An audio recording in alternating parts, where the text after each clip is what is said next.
Buenos días, bienvenidos al tercer encuentro de la Cátedra de Inglés Instrumental. Hoy veremos las estrategias de lectura que se utilizan en el inglés, al igual que en el español. Para esas estrategias de lectura, pues lo que vamos a definir hoy o vamos a tratar es los párrafos, qué es un párrafo, cuál es su estructura, cuáles son sus partes, cuál es su clasificación. También veremos lo que se denominan, vamos a analizar un poco lo que son las ideas principales, las ideas secundarias, cómo ubicar una idea principal, cuáles son los pasos o las características principales que tiene la elaboración de un párrafo, cuál es su estructura. Entre los tipos de párrafo, pues vamos a ver párrafos descriptivos, narrativos, entre otros, cómo escribir o leer un párrafo en inglés, cómo se empieza un párrafo, cómo saber dónde termina y dónde empieza otro, qué es lo que en realidad contiene, qué es una unidad temática. Vamos a ver también, aparte de lo que es el párrafo, que va a ser la mayoría pues de la clase, vamos a ver lo que se denomina en lingüística las claves estructurales, que son elementos que aparecen como componentes para poder comprender y traducir un texto en inglés. Así pues, vamos a dar inicio hoy a esta clase. ¿Qué es un párrafo? Un párrafo, pues todos sabemos que es un conjunto de oraciones que giran alrededor de un tema. Un grupo de palabras en un texto escrito que expresa una idea o un argumento. Ese párrafo está integrado por un conjunto de oraciones que se encuentran relacionadas entre sí por el tema que tratan y por su organización lógica y su significado. Un párrafo, también llamado parágrafo, del griego parágrafos, es una, en términos ya lingüísticos, es una unidad comunicativa formada por un conjunto de oraciones secuenciales que tratan un mismo tema. Está compuesto, como ya les dije, pues por un conjunto de oraciones que tienen cierta unidad temática y que, o que sin tenerla, pues se enuncian juntas. Es un componente del texto que en su aspecto externo comienza con una letra mayúscula, termina con un punto y aparte, comprende varias oraciones sobre el mismo tema y de esas oraciones, una de ellas expresa la idea principal. Esas oraciones que conforman el párrafo pues se caracterizan por ser concatenadas, ¿ok? A través de la unidad y de la coherencia. Y es por eso que proyectan una idea sólida y consumada que cumple la exigencia entre lo que pensamos y lo que queremos decir y lo que realmente decimos. De manera pues que el párrafo es unidad de sentido. ¿Por qué? Porque un párrafo aborda un solo aspecto. Es unidad gráfica porque empieza con letra mayúscula y termina en un punto y aparte. Tiene una extensión variable que va entre 5 y 10 líneas normalmente y está conformada por una o dos oraciones. Ese grupo de oraciones desarrollan pues una idea principal sobre un tema. Sabemos que escribir pues significa mucho más que conocer el abecedario, mucho más que saber juntar letras o saber firmar un documento de identidad.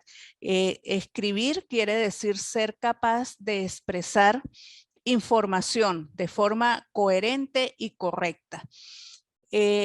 la estructura del párrafo, pues este tiene una doble estructura o dos planos diferentes. Una estructura profunda de contenido o semántica y una estructura superficial de expresión o formal. La estructura profunda es de carácter lógico semántico y está constituida por una proposición principal o idea central y unas proposiciones secundarias o ideas secundarias. La proposición principal de cada párrafo debe estar formal y semánticamente relacionada con la macroestructura del texto y es fundamental para realizar el resumen o identificación de la macroestructura global de lo que se está desarrollando de manera escrita. La estructura superficial, por su parte, es de carácter gramatical y está constituida por una oración temática que es denominada en semántica como oración directriz y unas oraciones subtemáticas. Así pues, la mayoría de los párrafos tienen una oración temática, que es la que mejor expresa pues la proposición principal, y unas oraciones subtemáticas que vienen a desarrollar las proposiciones secundarias. En algunos párrafos pues no existe una oración temática debido a que la proposición principal está implícita dentro del contenido total del párrafo y no aparece formalizada en una sola oración, sino que ha sido desarrollada a lo largo de todo el párrafo. Esto último pues es importante para nosotros a nivel del aprendizaje y del desarrollo del inglés instrumental, porque nos lleva a concluir que en todo párrafo de desarrollo o informativo existe una proposición principal, pero no necesariamente una oración temática expresa. Es decir, un párrafo, en el contenido completo de un párrafo nosotros podemos identificar la generalidad de lo que trata. Y puede no existir en ese párrafo una idea, lo que nosotros pues llamamos idea principal, que es de donde surge todo el desarrollo de un párrafo como tal. Por tanto, todo párrafo se caracteriza pues por ser dueño de un conjunto de oraciones que concatenadas a través de la unidad y de la coherencia proyectan una idea sólida y consumada que cumple así la exigencia, como ya les dije, entre lo que pensamos, lo que queremos decir y lo que realmente decimos. En cuanto a las partes del párrafo, pues este tiene dos partes conformadas por dos tipos de oraciones o ideas. Y esas partes pues son la oración o idea principal y las oraciones o ideas secundarias. La oración o idea principal decimos que estas pueden ser distinguidas fácilmente. ¿Por qué? Porque enuncian la parte esencial de la cual dependen las demás. Esto muchas veces viene a configurar un cierto problema a nivel de identificar esa oración principal. Por lo tanto, pues yo en el desarrollo de la clase, pues les explicaré cómo podemos identificar esa idea principal.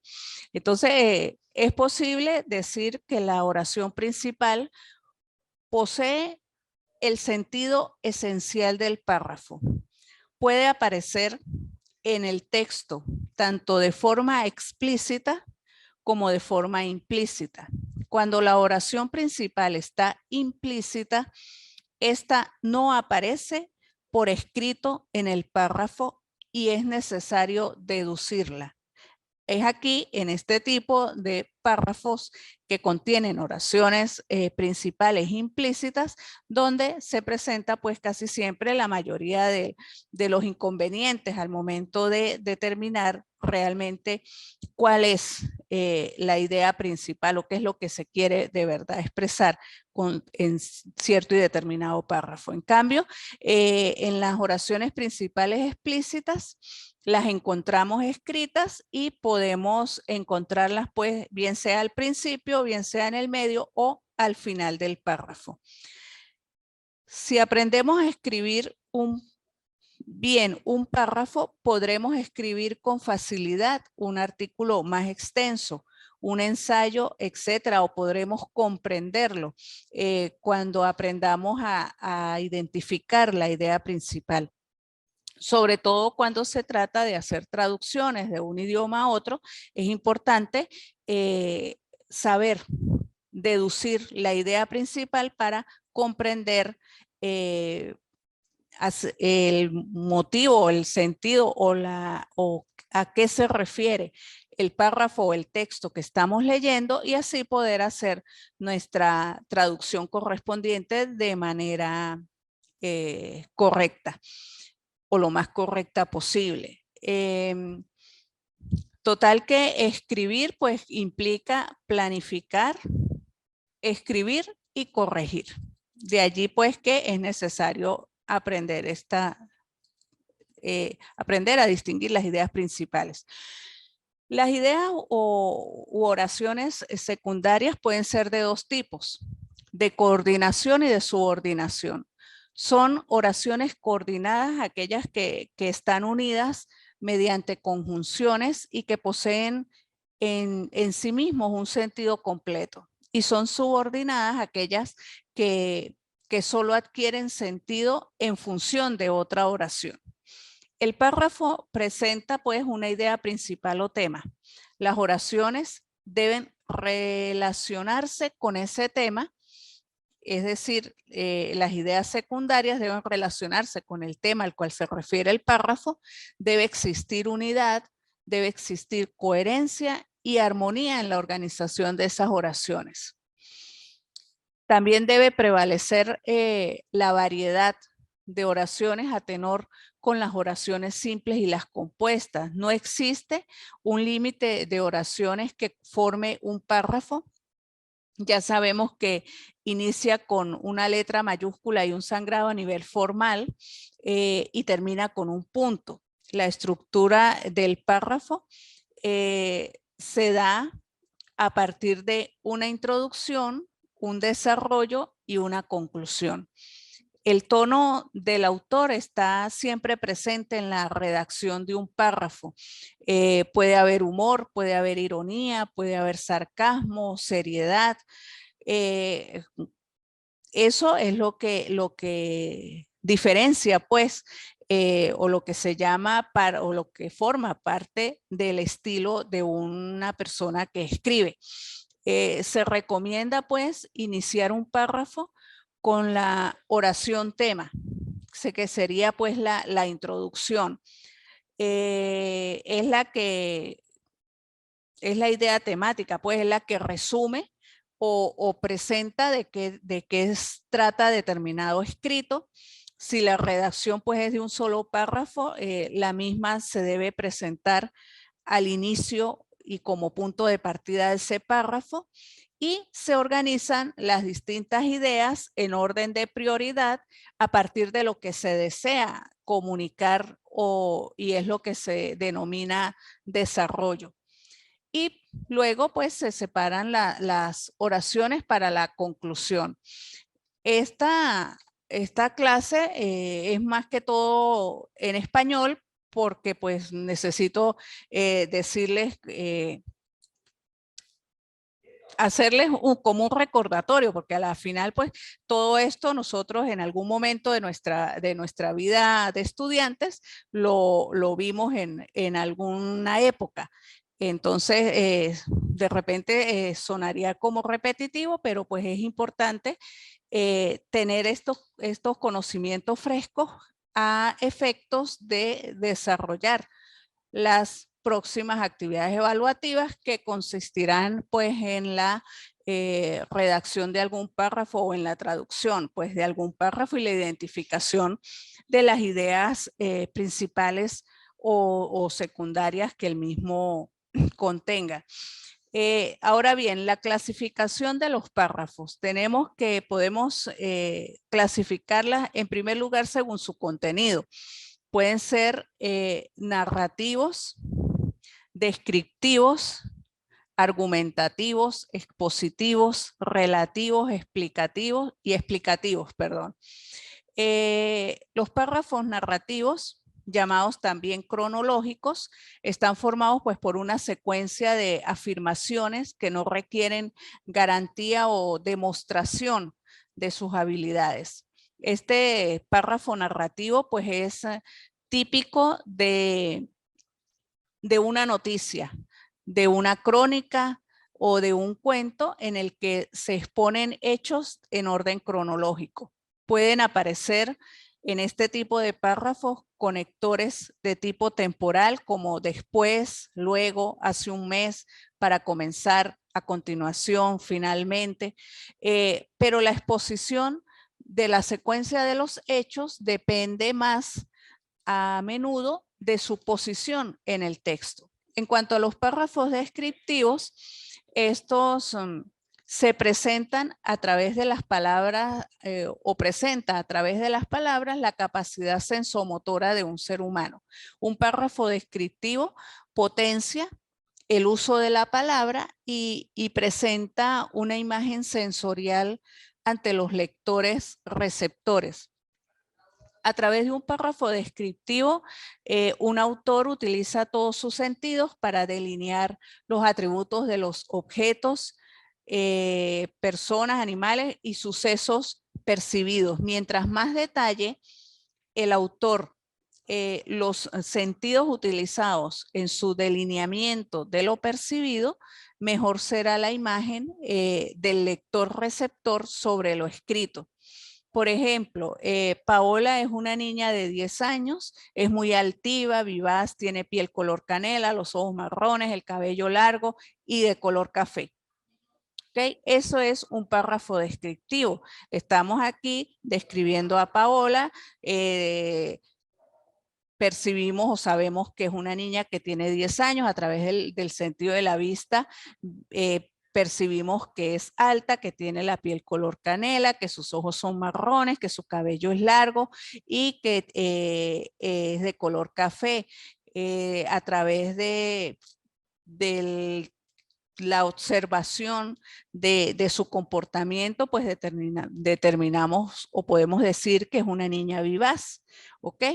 Y así es como se manifiestan pues los párrafos descriptivos. En inglés pues sería Paola is 10 years old, she's very tall, lively, has cinnamon color skin, brown eyes, long brown hair. Esto pues es lo que ya les dije en español. En cuanto a los párrafos argumentativos, pues estos que tienen como función expresar opiniones o rebatirlas con el fin de persuadir a un receptor. La finalidad del autor en los párrafos argumentativos puede ser probar o demostrar una idea o tesis, refutar una idea contraria o bien persuadir o disuadir al receptor sobre determinados comportamientos, hechos o ideas. Es cuando hay una discusión pues entre dos o varias personas sobre alguna idea o hecho. En cuanto a los párrafos expositivos, estos sirven para explicar o desarrollar más ampliamente el tema que se está presentando. Suelen ser más extensos y abundantes dependiendo pues de la complejidad del tema o del concepto que se esté explicando. Los párrafos relativos, en estos las ideas pues se presentan, valga la redundancia, de manera relativa, por lo tanto la interpretación de dicho párrafo es diferente para cada lector y a diferencia del párrafo argumentativo, Este es utilizado frecuentemente en los ensayos científicos, puesto que la naturaleza de dichos trabajos se presta para generar controversia y confusión. Los párrafos explicativos, por su parte, pues dan información o explican un tema a fondo, como la manera de hacer algo, o enseña a los lectores sobre un tema determinado, por ejemplo, sobre recetas, sobre guías de viajes, manuales de procedimiento, ¿ok?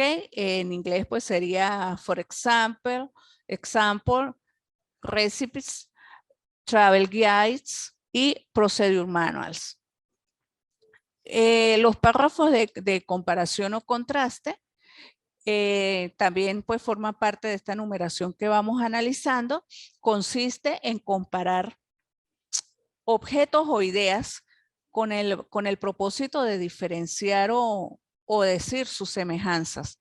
Algunas expresiones de este párrafo pues son con respecto a, o a diferencia de, o en comparación con, ¿ok? Por ejemplo, a Yamilet le gusta jugar y bailar, pero su hermana es todo lo contrario. Es decir, a diferencia de su hermana, a Yamilet le gusta jugar y bailar. ¿Okay? Es una comparación, un ejemplo de un párrafo corto de comparación o contraste. En cuanto a los párrafos de enumeración, estos, como bien dice su nombre, enumeran situaciones de manera que vamos de lo más importante a lo menos importante. Por ejemplo, mi casa tiene 5 cuartos, 3 baños y una sala. ¿Ok? Esos son párrafos de enumeración. También existen lo que se denominan párrafos dialogados, que no es más que una conversación entre un hablante y un oyente que van alternando estos papeles. Es importante resaltar que muchas veces los textos utilizan varios tipos de párrafos, o sea, los textos no se constituyen con un solo tipo de párrafo, sino con varios. Por ejemplo, un artículo en el periódico puede contener párrafos o ser descriptivo, expositivo y narrativo al mismo tiempo. Ahora, los párrafos por su forma. Tenemos párrafos ordinario, normal o español, que es el más frecuente y se caracteriza por contener una sangría en la primera línea.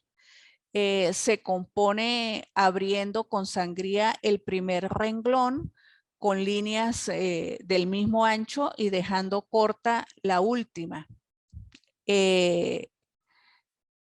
Justificada pues hacia la izquierda. Esto produce rectángulos de texto bien definidos, pero se necesita realizar un cuidadoso corte al final de cada línea para lograr una forma tipográfica homogénea. No es necesario separar los párrafos entre sí con una línea en blanco, debido a que la sangría indica el inicio de un nuevo párrafo. Sin embargo, a nivel de artículos científicos o académicos y de elaboración de trabajos de grado, sabemos muy bien que para esto rigen unas normas específicas conocidas pues por nosotros hoy a nivel mundial como las normas APA, que nos dicen pues cómo se debe presentar la estructura del párrafo. No es necesario pues, como ya les dije, separar los párrafos entre sí con líneas en blanco. También existen los párrafos modernos en bloque o alemán que no contienen sangrías y que se distinguen por la mitad de la interlínea para separarlos de los párrafos contiguos. El párrafo en forma de sumario o francés, según el cual todas sus líneas tienen una sangría excepto la primera, se utiliza de forma frecuente en textos de diccionarios, bibliografías índices alfabéticos o textos cuyos componentes tienen algún tipo de numeración. Las ideas principales o secundarias en un texto. Tenemos que las ideas principales pueden aparecer, como ya les dije, en primer lugar, seguidas por las ideas secundarias. Por ejemplo, los seres humanos por nuestra nutrición somos heterófobos. Esa sería la idea principal. Esto quiere decir que requerimos de sustancias orgánicas provenientes de otros seres porque nosotros mismos no las fabricamos. Eso que les acabo de leer constituyen las ideas secundarias de ese párrafo. ¿Cuáles son las características de la idea principal? En primer lugar, exponen el contenido más importante. Por eso no puede suprimirse. Si se suprime la idea principal, el párrafo pierde sentido.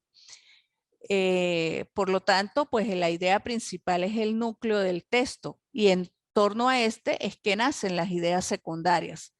En segundo lugar, posee autonomía, no depende de otras ideas.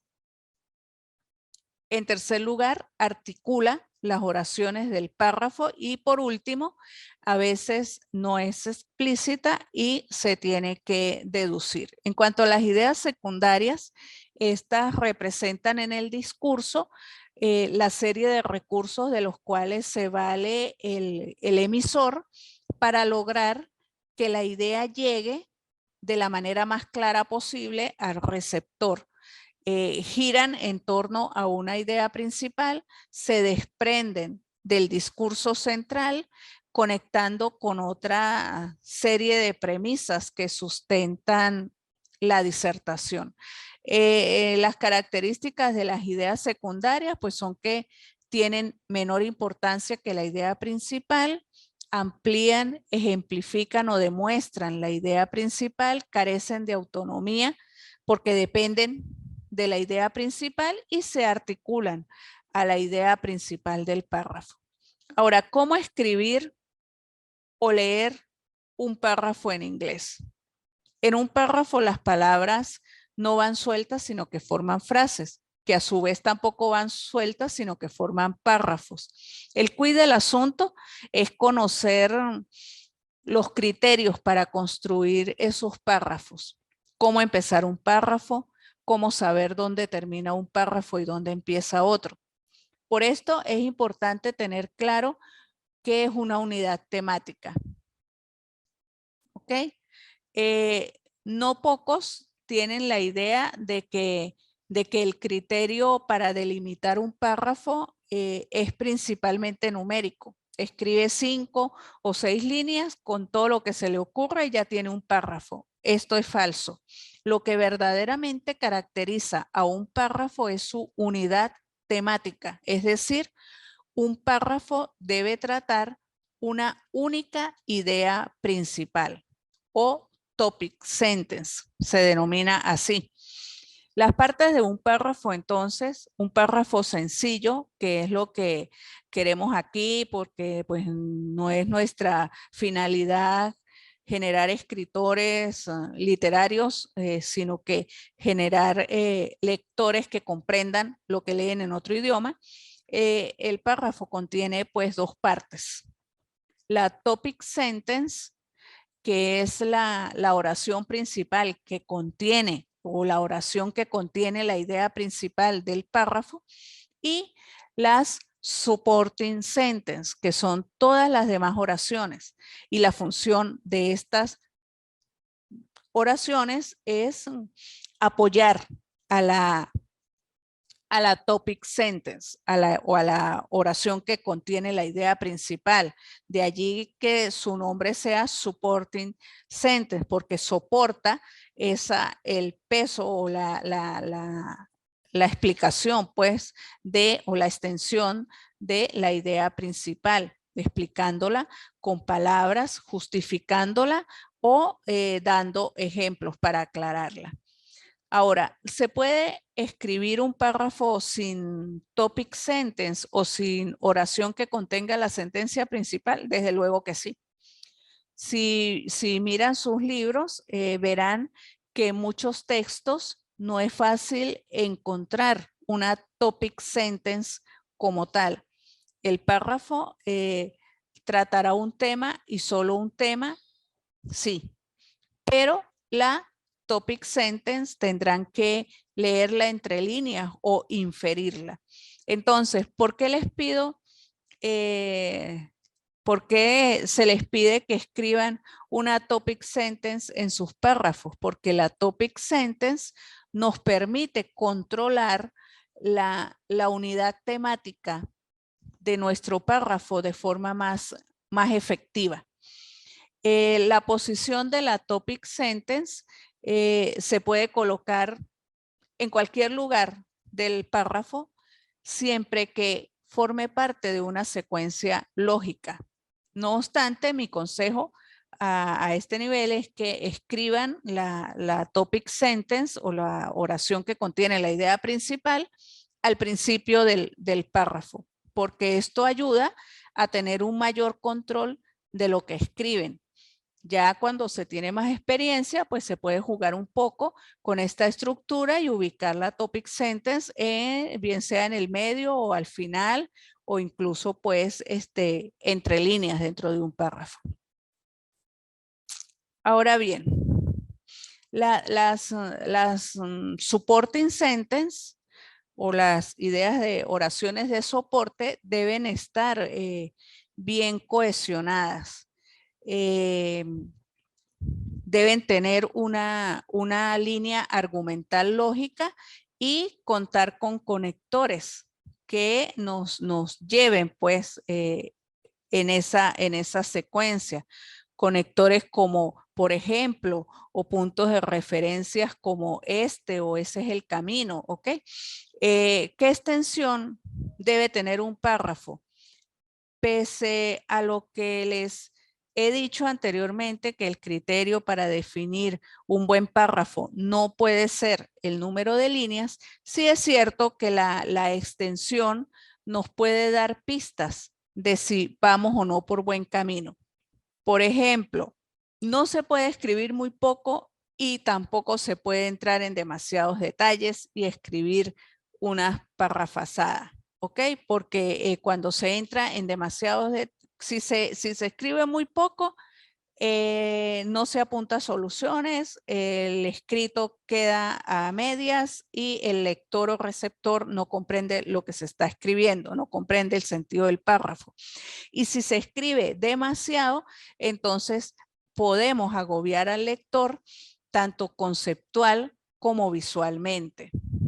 En la guía correspondiente, yo les desarrollé un ejemplo pues de un párrafo muy corto y de un párrafo muy amplio para que puedan diferenciar y qué es lo que sucede y cuál es la conveniencia de escribir o no un párrafo muy corto o muy largo.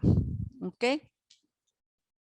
Si su párrafo, de manera pues que si el párrafo tiene una o dos líneas, no se está explicando la idea principal. Y si el párrafo se alarga demasiado, probablemente estén tratando más de una idea principal y tengan que iniciar un párrafo nuevo.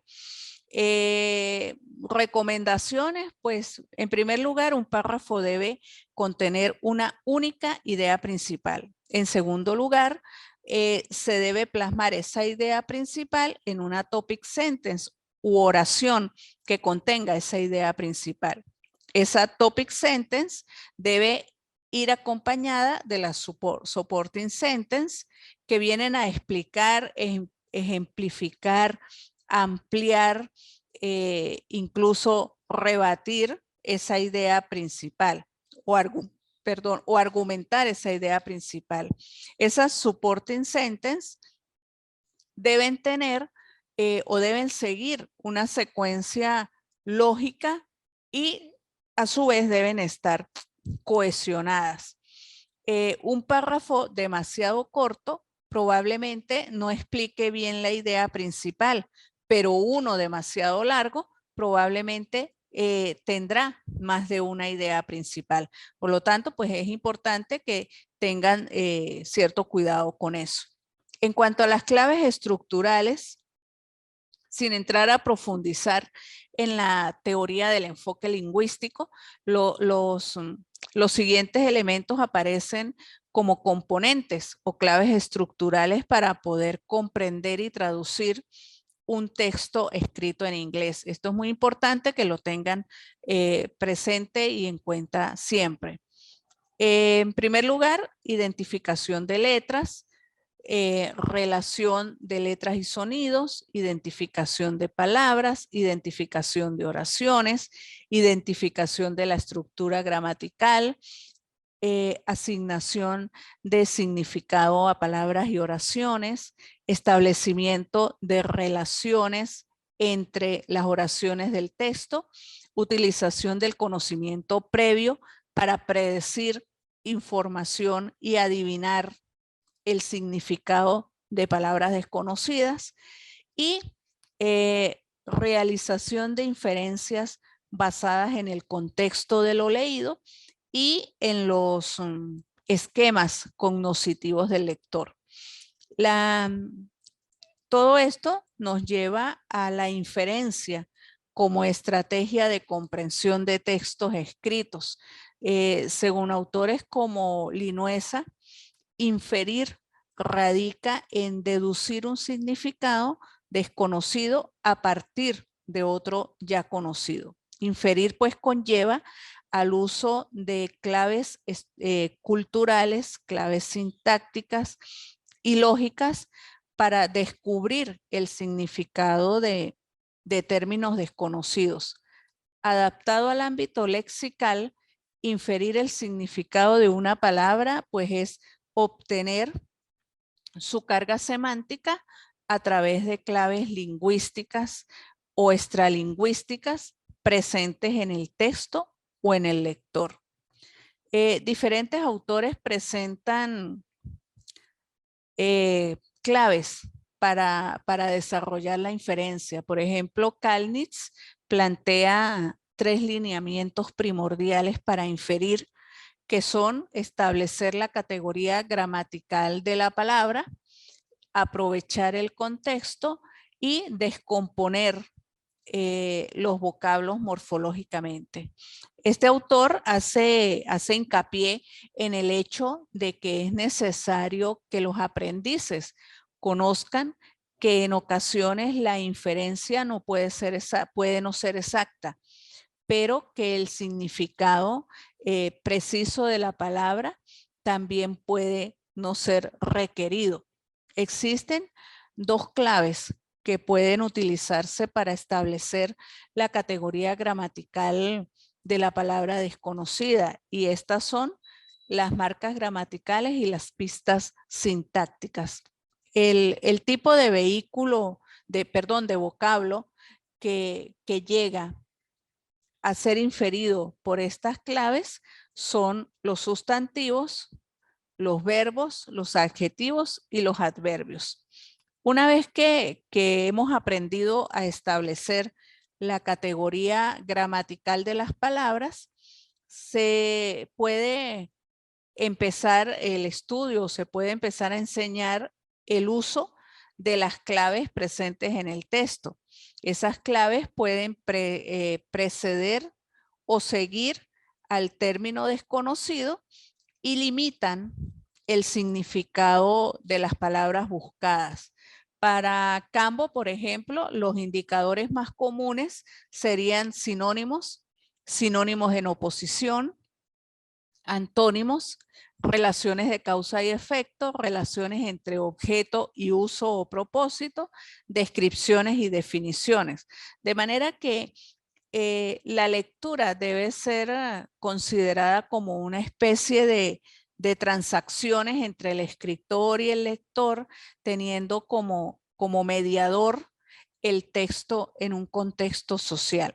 Así pues, interpretamos lo que leemos en términos de lo que ya conocemos e integramos lo que ya sabemos con el contenido de lo nuevo que estamos leyendo.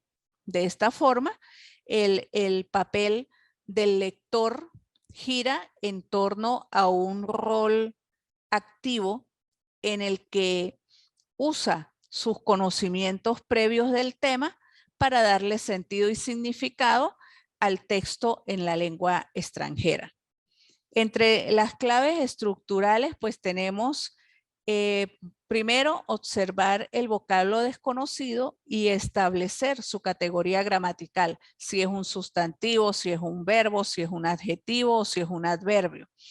En segundo lugar, hay que observar la cláusula u oración que contiene ese vocablo desconocido. Si el vocablo es un sustantivo, ¿sobre qué está ejerciendo efecto? ¿O qué efecto se está ejerciendo sobre ese sustantivo? ¿O cuáles son los adjetivos que lo describen? ¿Está cerca de algún verbo? Ahora, si es un verbo, ¿cuál es su sustantivo?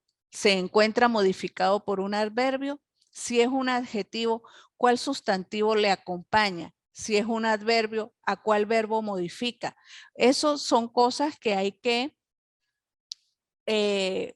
tener presentes al momento de estar haciendo una lectura o una traducción en otro idioma y que aparezca una palabra desconocida, y entonces tenemos que aplicar esto para poder ubicar la traducción correcta o la más aproximada a lo que se quiere decir en el texto. En tercer lugar, hay que observar la relación entre la cláusula u oración que contiene el vocablo desconocido y las otras oraciones o párrafos. Algunas veces esta relación estará señalada por conjunciones como pero, por qué, sí, cuándo, entre otras. Estas posibles relaciones incluyen causa y efecto, contraste, secuencia, ejemplificación, entre otras. También es necesario hacer uso del conocimiento obtenido en los 3 pasos que ya les dije para así pues inferir el término desconocido. Ahora, es necesario también confirmar lo que hemos inferido. ¿Cómo confirmamos eso? Debemos comprobar que la función gramatical del término inferido es la misma que la del vocablo desconocido. O sea, si el término que yo inferí o la traducción que yo inferí es un sustantivo, entonces el vocablo desconocido debería ser un sustantivo. Sustituya el vocablo desconocido por la palabra inferida. Si la oración tiene sentido, entonces usted tendrá un acierto en su traducción. De ser posible, descomponga esa palabra desconocida en afijos. Si el significado de los prefijos y la raíz coinciden con su inferencia, su razonamiento es apreciable. De no ser así, observe de nuevo la palabra, pero iníbase de hacer modificaciones si usted todavía le confiere valor a su inferencia. Las orientaciones planteadas representan una síntesis de aspectos lingüísticos, básicamente gramaticales, para lograr la inferencia. Sin embargo, el autor descarta, Nation descarta ciertas claves contextuales que resultarían especialmente útiles. Al respecto, pues Oliver presenta, considero pues que es importante tener en cuenta esto, las siguientes claves. Definición. Este nos provee pues el significado de la palabra. El escritor puede utilizar palabras, frases u oraciones para contextualizar algo. Usualmente se recurrirá a algunas de estas palabras clave. Por ejemplo, palabras clave, is, es, conocer, describir, hablar, que son palabras que uno debe ubicar. Por ejemplo, es. Entonces ya sabemos que es un verbo, es la conjugación de la primera persona del singular, del verbo ser, ¿ok? Y así vamos con cada palabra que nos encontremos. En la guía pues tienen un ejemplo, por ejemplo, carbon dioxide is a compound of carbon and oxygen. La palabra desconocida podría ser carbon dióxido. Y la palabra clave is, que es el verbo to be, el verbo ser. Y la definición, un compuesto de carbono y oxígeno. ¿Okay? La otra clave sería la reformulación. El escritor puede emplear otras palabras, frases u oraciones para dar con el significado de los términos desconocidos, el escritor o el traductor. A través de este recurso se describe nuevamente el vocablo o se presenta de una manera alterna. Usualmente se recurre a algunas de estas palabras clave, como por ejemplo o, esto es lo que se dice en otras palabras. Esto es, por ejemplo, ¿ok? Esos son palabras claves. Signos de puntuación es otra clave.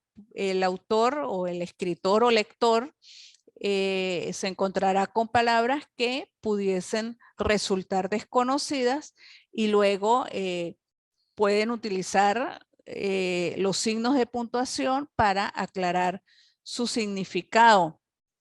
Usualmente las marcas empleadas son la coma, las comas para incisos, el punto y coma, los dos puntos, los guiones y los paréntesis.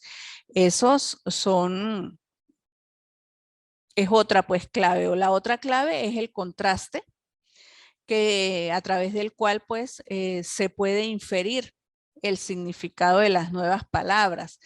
¿Qué es el contraste? Las palabras o claves contrastes son las que proveen la idea opuesta del término desconocido.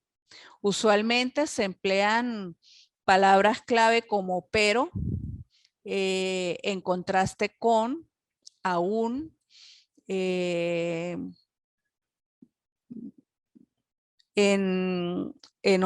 otra manera, como sea, en definitiva, ¿ok?